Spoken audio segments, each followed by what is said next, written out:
Hey everybody, how are you? Welcome back to another video with Brooklyn. So how are you all doing today? I'm doing well. I wanted to come on here again and touch bases with you. This is day 10 of my layoff, my lockdown as I call it. And just laying around, just chilling, just relaxing, still watching my Greenleaf movie drama and enjoying it.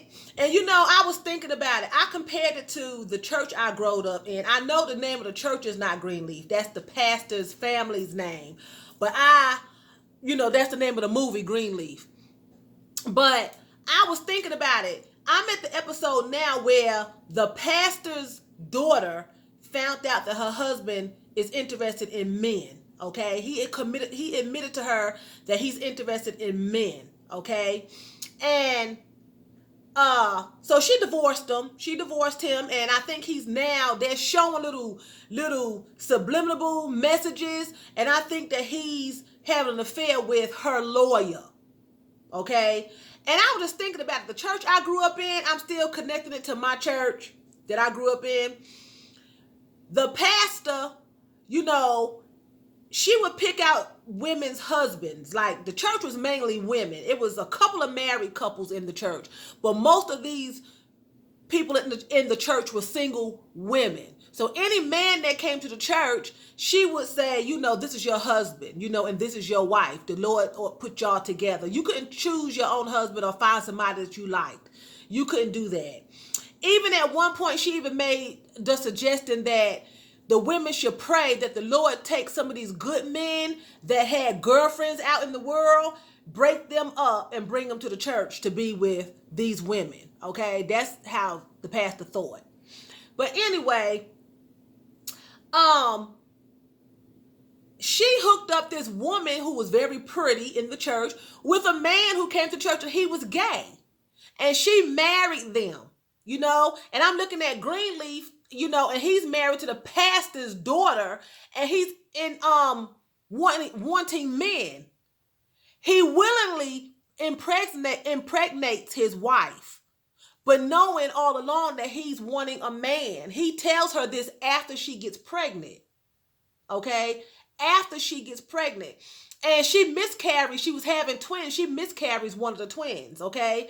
And this particular man in my church, the pastor, hooked up with this woman. As I got older, I find out that, she married this man. He was a known gay man. He died from AIDS. And the pastor knew that he was gay and hooked him up with this woman in the church. This is real life now in my church. He marries this woman, okay, has children with her. But throughout their marriage, he's having relationships with men. And still coming to the church. He's living in the basement of his house and his wife and children are upstairs. And they're coming to church on Sunday as a happy family. This is going on in the church I grew up with. So we should have been named Brownleaf because we was in New York. We was in Brooklyn and we ain't had no trees. I'm going to say Brownleaf. That was going on in the church. So I'm like, this is just real life. I'm enjoying this movie because it's drama, it's dramatic. But I'm just saying, every time I look at it, it reminds me of my childhood in church. This man, when I got older and I got married, I was living in South Carolina and he was living in the same town. He left New York and he was in the same town that I was living in. And he knocked on the door one day looking for my uncle. My uncle and him grew up together in school. So my uncle wasn't gay, and I don't have anything against gay people. I'm just referring to what I knew in church and what I'm looking at on Netflix. But my uncle wasn't gay, but they grew up together from little itty bitty boys to adults. So they were friends. He came by the house, he knocked on the door, and I went to the door. He didn't recognize me because I was an adult. And he was asking for, is so-and-so home? And I was like, no, he's not here right now. But I recognized him. He was dressed like Superman. He had a silky blue t-shirt, some yellow shorts, some fishnet stockings, and some red stilettos. He just went full blown, but the pastor hooked him up with this woman. and he married her and lived with her in the face of the church. They were a happy couple. But at home, he was in the basement and having relationships with men. And she was upstairs with the children. It's just crazy. It's crazy what goes on in these churches. But anyway, so I'm watching Greenleaf. I'm enjoying Greenleaf.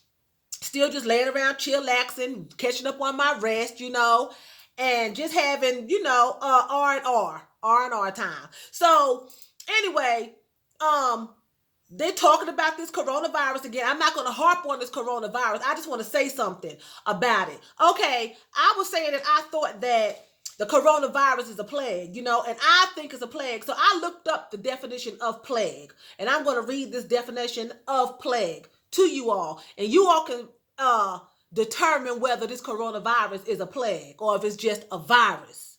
Okay, so plague, anything that anything that afflicts or troubles, calamity, scourge. A scourge is something that causes pain. That's what a scourge is. Any contagious epidemic disease that is deadly, informal, a nuisance, annoyance. Okay? Any various calamities sent down as divine punishment.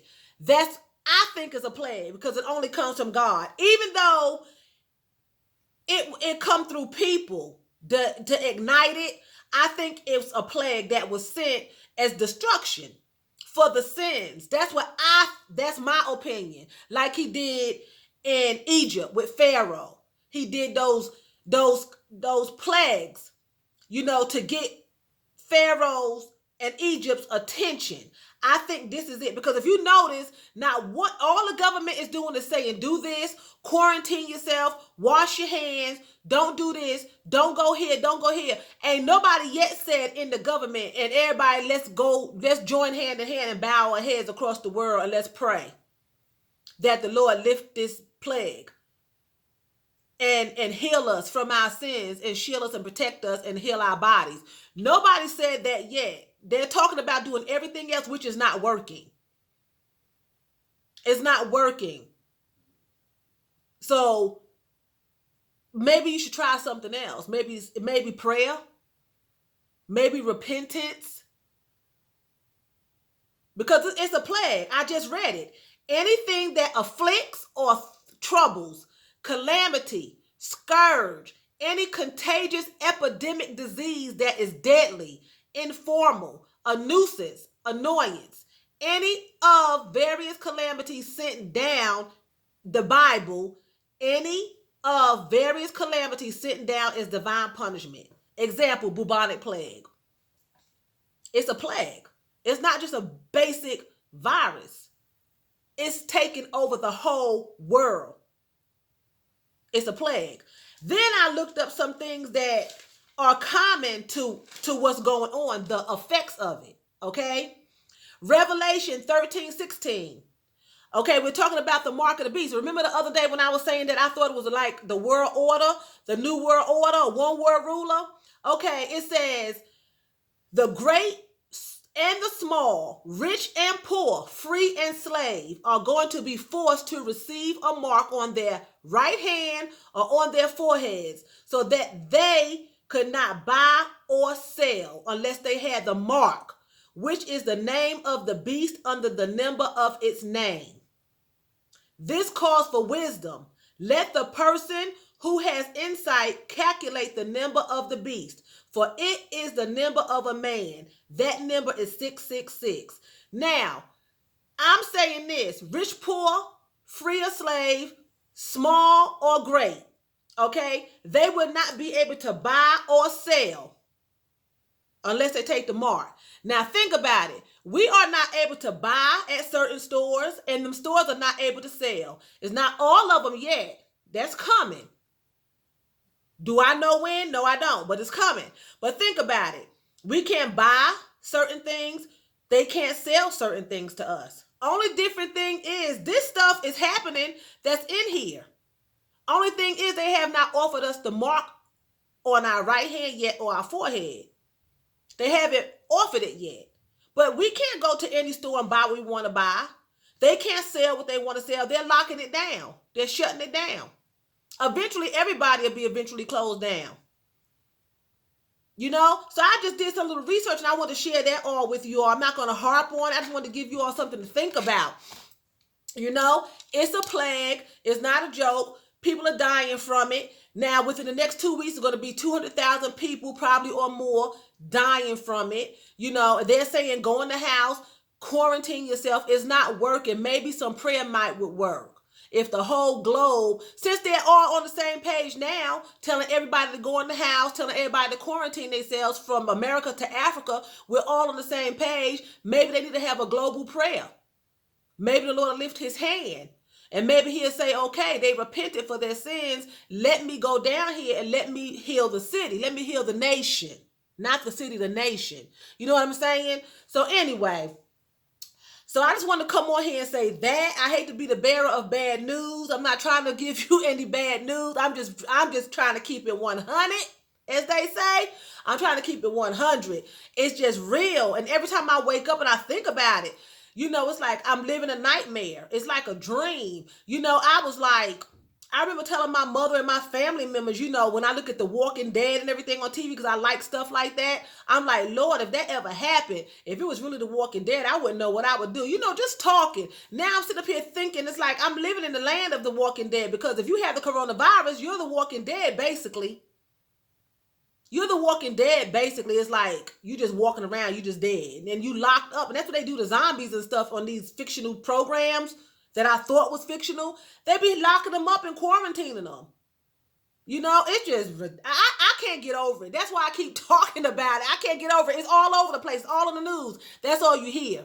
You know, but anyway, I done broke a nail. Look at there.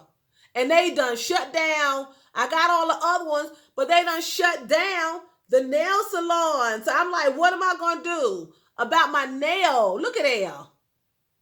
I'm like, this is ridiculous. You walking around with one nail, you can't get your nails done, you can't get your feet done, you can't go to the certain stores, you can't go work out, can't go to the gym, you know. I mean, you can't go visit friends, you can't, you know, it's just crazy. It's crazy. So anyway, let me see if I got anything else I want to say.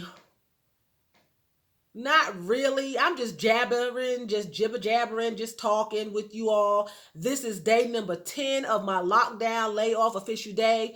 And, you know, it is what it is. That's all I have to do. Look at TV, clean up a little bit, you know, make my videos, come talk to you all. I enjoy talking to you all. And, you know, that's all we got going on. All this pollen. So now I got a drainy throat, itchy eyes, and a runny nose, and nobody bet not come up to me and talk about I got no corona. And don't even try to quarantine me by myself and lock me up behind no padded door, because I don't have no corona. I got sinuses and I got pollen in my throat. That's what that is. I am not contagious. I am not sickly. So don't be trying to write down in my comment section that I got no corona, because I do not have the corona. I do not. I have seasonal allergies and I take allergy pills from them. So I do not have the corona. So, okay, I am healthy. I am fine by God's grace. So, and I'm not kissing and carrying on all over nobody. So, you know, you have to be mindful, and you have to be, you know, put all that aside right now. And think about the health of the nation and the health of your family members, your husband, your wife. You know what I'm saying? So I'm not passing nothing on. I keep all this to myself and stuff. So anyway, it's just a mess, you know. But I'm enjoying watching Greenleaf. I'm telling you, that's a good movie. I watched a horror movie the other night about some teenagers that conjured up a demon, and he was turning them against each other. That was real good. I can't remember the name of it. So I'm catching up on my horror movies and my Greenleaf now, because I don't get to watch. Oh, let me ask y'all something. The ones of y'all that grew up in the 70s, do y'all remember the drama series that came on late at night called Prisoner Cell Block H? It was called Prisoner Cell Block H, about a woman's prison. It was in the 70s. I watched that. It comes on YouTube. Prisoner Cell Block H. That is the bomb diggity. Y'all need to get into that too. It is good. I've been watching that before the Caro. Okay, I've been watching that before the Caro. But I'm telling you, Prisoner Cell Block H, it came on in the 70s. I was a child, and my mother be sleeping, and 11 o'clock at night, it came on 11 o'clock at night. I would be in that room with my little black and white TV in the dark looking at that Prisoner Cell Block H. Y'all need to get into Prisoner Cell Block H, YouTube. That is the bomb diggity. It's about women prisoners, and it took place in England. And they get ready to remake it. They're in the process of remaking it now, but I think Americans are going to do it, if I'm not mistaken. But Prisoner Cell Block H, y'all need to watch that. That's a good one too. That's all I have time for now these days, since I'm staying at home and I'm not working. That's all I have time to do is look at TV, look at all this stuff on TV. And I just hope when it's time to go back to work that I can get up and get myself ready and go to work. Because I ain't trying to get up and go to work. I be sleeping all late, going to sleep all late, waking up all late, dragging and just lounging. You would think that I just was like a Kardashian or something. I could just do what I want to do. Like I ain't got a care in the world, you know? Also, the power companies and them, they have gave everybody another 60 days for the water, the gas, and the electric. They will not cut you off if you have not paid your bill. If you can't pay your bill, they will not cut you off. But if you have some money, try to pay something so it won't get so far behind, because it's going to continue to accumulate. These people that we rent our apartment from, because we are in a nice apartment complex and we're renting, it's a nice place.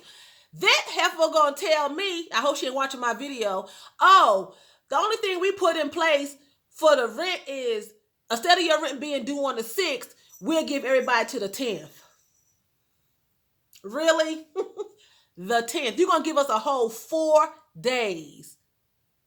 Not that we don't have it, but that ain't the point. It could come to a point that people cannot pay their rent because of all this going on. She was so proud to say that what we put in place is, if you don't have it by the 6th, we'll give you to the 10th before we take action. Now, it's illegal from what I'm understanding to put anybody out during this time. So if you're having that problem, don't be scared, because guess what? The court system is closed, so they can't take you to court to even get an eviction. I guess she don't think that people look at TV.